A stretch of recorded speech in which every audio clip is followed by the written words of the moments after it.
दोस्तों हम लोग हमेशा एक कॉम्पिटिटिव एडवांटेज जिस स्टॉक के साथ है उसी स्टॉक को चुनते हैं for our long term investment.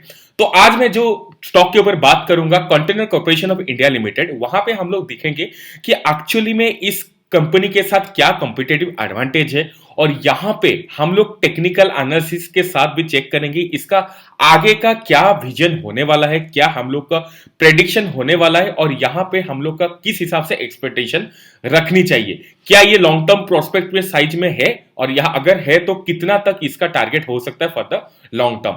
तो एक एक चीज एक एक हिस्सा अच्छे से बात करेंगे, डिटेल में बात करेंगे, और टेक्निकल एनालिसिस में हम लोग काफी कुछ सीखने के लिए मिलेगा। तो आखिर तक वीडियो के साथ और मेरे साथ बने रहिएगा सो दैट आपको प्रॉपर इंफॉर्मेशन सही से मिल सके। नमस्कार दोस्तों, मार्केट डिलेट में आपका स्वागत है। मैं आपके साथ बात करने वाला हूं आज container corporation of India limited के बारे में।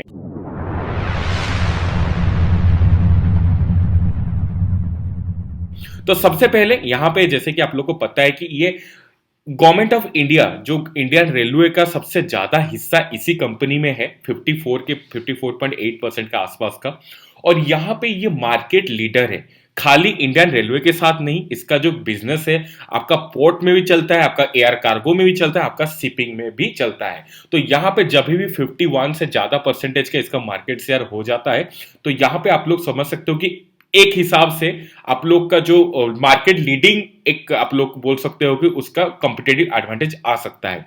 दूसरा कॉम्पिटिटिव एडवांटेज है कि कोई भी कंपनी, कोई भी जो आप लोग का चीज होता है वहां पे जिसके पास सबसे ज्यादा नेटवर्क होता है उसको ही उसके ऊपर डिपेंडेंट होता है। हालांकि जैसे कि आप लोग बोल सकते हो कि जैसे कंटेनर कॉर्पोरेशन ऑफ इंडिया को लिमिटेड को डिपेंड होके छोटा छोटा कंपनी खुल सकता है जो कि अपना आपका आपका सर्विस देने के लिए थोड़ा सा, जैसे कि आप डायरेक्टली उस कंपनी के साथ डील नहीं कर सकते, आपको हेल्प करेगा डील करने के लिए या आपका सामान ट्रांसफर करने के लिए। तो आपका चैनल जो है वो कंटेनर कॉर्पोरेशन ऑफ इंडिया ही होगा। उसके बाद आप लोग आपका सब डिविजनल किसी भी कंपनी हो जाए, चाहे प्राइवेट हो जाए चाहे गवर्नमेंट हो जाए, लेकिन सबका रास्ता एक ही आप लोग को मिलेगा। तो ये हो गया आपका दूसरा कॉम्पिटिटिव एडवांटेज। तो उसके हिसाब से देखा जाए तो इसका बहुत अच्छा फ्यूचर होने वाला है। अगर आईआरसीटीसी के साथ अगर इसका कंटेनर कॉर्पोरेशन ऑफ इंडिया का भी टाइप है और आगे की तरफ भी वो बना रहेगा तो आप लोग का काफी अच्छा मुनाफा हो सकता है। और यहां पे मार्केट कैपिटलाइजेशन के हिसाब से बात किया जाए तो 23,897 करोड़ का कंपनी है जो कि एक लार्ज कैप कंपनी है। और यहां पे जो आरओसी अगर आप लोग देखोगे तो 13.6% के हिसाब से दिखेगा। एक गवर्नमेंट कंपनी 13.6% के हिसाब से अगर वहां पे आरओसी मेंटेन कर रहा है देन बहुत ही अच्छी बात है। और बहुत दिन बाद एक गवर्नमेंट ऑफ इंडिया का जो कंपनी है वहां पे डेट काफी कम दिखा आज पर द मार्केट कैपिटलाइजेशन, और डेट टू इक्विटी रेशियो निकल कर 0.01। तो डेट कितना है, सिर्फ और सिर्फ 70 करोड़ का, करेक्ट। और यहां पे प्रोमोटर होल्डिंग तो मैं आपके साथ बात कर चुका, लगभग 55% के आसपास क्या है, और प्लेस परसेंटेज यहां पे कंप्लीटली जीरो है। तो डेट और प्ले जो आपका प्रोमोटर होल्डिंग उस हिसाब से आप लोगों को कोई टेंशन की बात नहीं है। और यहां पे डेट कम है तो यहां पे आरओई एक बार देखना बनता है। तो आरओई हम लोग को निकल के आता है 7.37%। आरओई थोड़ा हेल्दी नहीं है ये मैं मानता हूं, लेकिन स्टिल हम लोग को एक राह देखना चाहिए for the long term, right. तो यहां पे अगर मैं बात करूंगा पीयर्स कंपैरिजन करूंगा तो इसके हिसाब से जितना लॉजिस्टिक कंपनी और आप लोग का जिस हिसाब से यहाँ पे सप्लाई चेन के ऊपर काम करता है तो यहाँ पे आप लोग को दिखाएगा कि सबसे हाईएस्ट अगर किसी का आरओसी है that is 22.25% that is Mahindra logistic का। लेकिन अगर पी कंपेयर आप लोग करोगे देन 127.20 का पी आ जाएगा महिंद्रा लॉजिस्टिक, जो कि एक काफी महंगा एक स्टॉक है। उसके ऊपर मैं डिटेल में वीडियो बनाऊंगा। डिटेल में वीडियो चाहिए तो मेरे को एक बार कमेंट्स में बता दीजिए, मैं उसके ऊपर डिटेल वीडियो बनाऊंगा, बिल्कुल बनाऊंगा पूरा प्रॉपर एनालिसिस के साथ। और यहाँ पे कंटेनर कॉर्पोरेशन ऑफ इंडिया में सिर्फ और सिर्फ 32.63 का पी नजर आ रहा है। अगर आरओसी डेट को टोटल के ऊपर अगर कंपेयर किया जाए सबसे कम अगर डेट है तो वो कंटेनर कॉर्पोरेशन इंडिया का ही है। और यहाँ पे पी बहुत सस्ता है और आरओसी ठीक ठाक है। इसका मतलब है कि container corporation of India limited एक सस्ता वैल्यूएशन पे ट्रेड कर रहा है, राइट। और यहाँ पे प्रॉफिट लॉस के ऊपर मैं बात करूंगा तो यहां पे नेट प्रॉफिट अगर देखा जाए तो कंसिस्टेंटली ग्रोइंग हुआ है अप टू 2015। उसके बाद घटते आया हुआ है, 2 साल घटा, फिर 2018 में यहां पे आप लोग का बढ़त नजर आया है, फिर 2019 में बढ़त नजर आया हुआ है, लेकिन 2020 मार्च में यहाँ पे बहुत ज्यादा गिरावट आया, लगभग 3 गुना से आसपास का यहाँ पे गिरावट आया हुआ है। आप लोग बोलोगे यार यहाँ पे तो गिरावट आया हुआ है, तो हम लोग कैसे, इसका तो जो प्रॉफिटेबिलिटी है वहां पे कांस्टेंट नहीं है। लेकिन यहाँ पे हम लोग का जिस हिसाब से लॉजिस्टिक का डिमांड बढ़ रहा है, तो उस हिसाब से अगर बात किया जाए तो इसका भी काफी ज्यादा मुनाफा हो सकता है, काफी ज्यादा फायदा हो सकता है इसी कंपनी को। और दूसरी बात यह है कि 738 करोड़ का जो आप लोग का प्रॉफिट अभी दिख रहा है लास्ट 12 महीना का, अगर उसको अगर कंपेयर करोगे तो जब भी 2021 मार्च में जब भी इसका रिजल्ट निकलेगा, आप लोग को एक अच्छा खासा नजर आएगा प्रॉफिटेबिलिटी, राइट। तो यहाँ पे आप लोग को उस हिसाब से भी आप लोग को एक अच्छा खासा अपॉर्चुनिटी दिख रहा है। और यहाँ पे अगर प्रोमोटर शेयर होल्डिंग पैटर्न में चेक किया जाए तो लास्ट 3 साल में कोई डिफरेंस नहीं आया हुआ है प्रोमोटर होल्डिंग्स में। और यहाँ पे एफआई होल्डिंग जो है लगभग 0.5% के हिसाब से घटा हुआ है, ज्यादा नहीं। और डीआई का होल्डिंग भी लगभग सेम ही है। और यहाँ पे गवर्नमेंट का होल्डिंग थोड़ा सा बढ़ा हुआ है और पब्लिक का होल्डिंग यहाँ पे भी बढ़ा हुआ है। तो हर हिसाब से हर एक प्रोस्पेक्ट में अगर देखा जाए तो कांस्टेंट है, लगभग कांस्टेंट है through out all the 3 years इसका जो शेयर होल्डिंग पैटर्न। इसका मतलब शेयर होल्डिंग पैटर्न प्रोस्पेक्ट में ये कांस्टेंट कॉन्स्टिटेंट एक कंपनी है, एक स्टेबल कंपनी है, राइट। और यहाँ पे बाकी एक चीज की अगर बात किया जाए, प्रॉफिट तो हम लोग देख लिए, इसका कैश फ्लो की अगर आप बात करोगे तो 1064 करोड़ जो लास्ट 3 साल का फ्री कैश फ्लो है उतना ही दिखेगा, जो कि पॉजिटिव है। और लास्ट 5 साल का दिखेगा 368 करोड़। प्रॉफिट के साथ साथ कंपनी अपना जो कैश फ्लो है हेल्थी मेंटेन किया गया है, जो कि एक काफी तारीफ वाली बात है।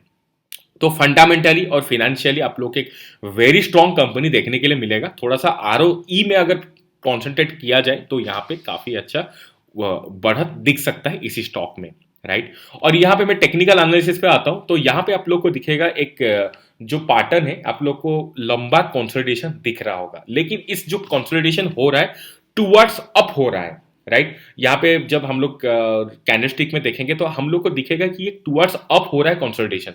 तो यहाँ पे कभी भी थोड़ा सा गिरावट होता है और थोड़ा सा यहाँ पे कंसोलिडेशन होता है, तो आप लोग को लेने का यहाँ पे मूड बनना चाहिए, यहाँ पे अपॉर्चुनिटी ढूंढना चाहिए। और ये 1 वीक के ऊपर बात किया जाए तो यहाँ पे भी आप लोग को एक चीज दिख जाएगा कि इसका जो कंसोलिडेशन है वो नैरो होते जा रहा है। उस नैरो का मतलब है कि एक फ्लैग पैटर्न बना रहा है, तो उसी फ्लैग पैटर्न का अगर आप लोग रिस्पॉन्ड करते हो तो लॉन्ग टर्म और मिड टर्म के बीच वाला जो चीज है वहां पे भी आप लोग को अच्छा खासा मुनाफा दिख सकता है। और 1 मंथ के हिसाब से बात किया जाए तो यहाँ पे जो गिरावट हुआ था उस गिरावट में थोड़ा सा यहाँ पे कंसोलिडेट हुआ है, रुकावट आया हुआ है। लॉन्ग टर्म में थोड़ा सा आप लोग को मिलेगा कि यहाँ पे एक नैरो रेंज के अंदर ही ये स्टॉक ट्रेड करेगा, एक कोलाइड करेगा, उसके बाद ही इसका ब्रेकआउट हो सकता है। अगर इसका ब्रेकआउट ऊपर की तरफ होता है, मोस्ट प्रोबेबली ऊपर की तरफ ही होगा, बिकॉज इसका फंडामेंटल और डिमांड के हिसाब से हम अगर बात किया जाए तो काफी इसका जो ब्रेकआउट हम लोग को ऊपर की तरफ नजर आ रहा है। अगर ब्रेकआउट ऊपर की तरफ होगा तो आप लोग को एक अच्छा खासा मुनाफा मिल सकता है इसी स्टॉक पे, करेक्ट। और मल्टी बैगर पैटर्न के हिसाब से बात किया जाए 45 डिग्री स्लोप में है, यस।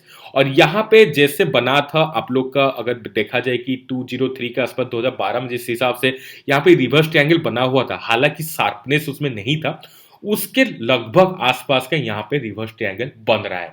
और यहाँ पे आप लोग का अगर एंट्री पॉइंट कंफर्मेशन के साथ अगर एंट्री पॉइंट लेना है तो यहाँ पे आप लोग को 459 के आसपास के यहाँ पे ब्रेकआउट दिख सकता है। उस ब्रेकआउट के बाद अगर आप लोग का इन्वेस्टमेंट वहां पे रहता है, मैं अभी नहीं ऐसा नहीं बोला कि तभी इन्वेस्टमेंट करना है, अभी से अगर आप लोग इन्वेस्टमेंट स्टार्ट करते हो, अगर उसी लेवल को अगर तोड़ के ऊपर जाता है देन आप लोग को एक अच्छा खासा मुनाफा दिख सकता है for the long term, right. और यहां पे अगर मैं बात करूं कैंडलस्टिक पैटर्न की, तो कैंडलस्टिक में आप लोग को दिखेगा ये जो बिछड़ा हुआ तार है, तो वहां पे जो गैप डाउन ओपनिंग हुआ था, तो यहां पे फॉर द शॉर्ट टर्म कभी ना कभी फॉर द शॉर्ट टर्म यहां पे पहुंच जाएगा। तो अगर वहां पे पहुंचता है तो 450 का टारगेट लेके फॉर द शॉर्ट टर्म यहां पे आप लोग ट्रेड कर सकते हो, राइट। तो वहां पे वंस 450 में वहां पे पहुंच गया, वहां पे किस हिसाब से वॉल्यूम है, तो उस वॉल्यूम को चेक करके आप लोग को आगे का डिसीजन लेना पड़ेगा। अगर कहीं पे दिक्कत होता है तो कमेंट सेक्शन में आप लोग कमेंट करके पूछ सकते हो, मैं आपका क्वेरी सॉल्व कर सकता हूं, राइट। तो फॉर द शॉर्ट टर्म यहाँ पे एक कंसोलिडेशन दिख रहा है, जैसे कि यहाँ पे जो भी रेड कैंडल बन रहा है या ग्रीन कैंडल बन रहा है, किसी के साथ वॉल्यूम उतना ज्यादा सपोर्ट में नहीं है, तो ये भी हम लोग को एक कंफर्मेशन दे रहा है कि यहाँ पे एक कंसोलिडेशन हो सकता है। बट स्टिल यहाँ पे अगर हम लोग का ऊपर की तरफ हम लोग को टारगेट दिख रहा है दैट इज 450, राइट। और यहाँ पे डाइवर्जेंस में कुछ पैटर्न नहीं बना हुआ था जिसमें से हम लोग कोई भी कंक्लूजन नहीं निकाल सकते, तो मैं आपको कोरिलेशन कोफिशिएंट के साथ रूबरू करवाता हूं। तो कोरिलेशन कोफिशिएंट यहाँ पे निकल के आता है 0.59।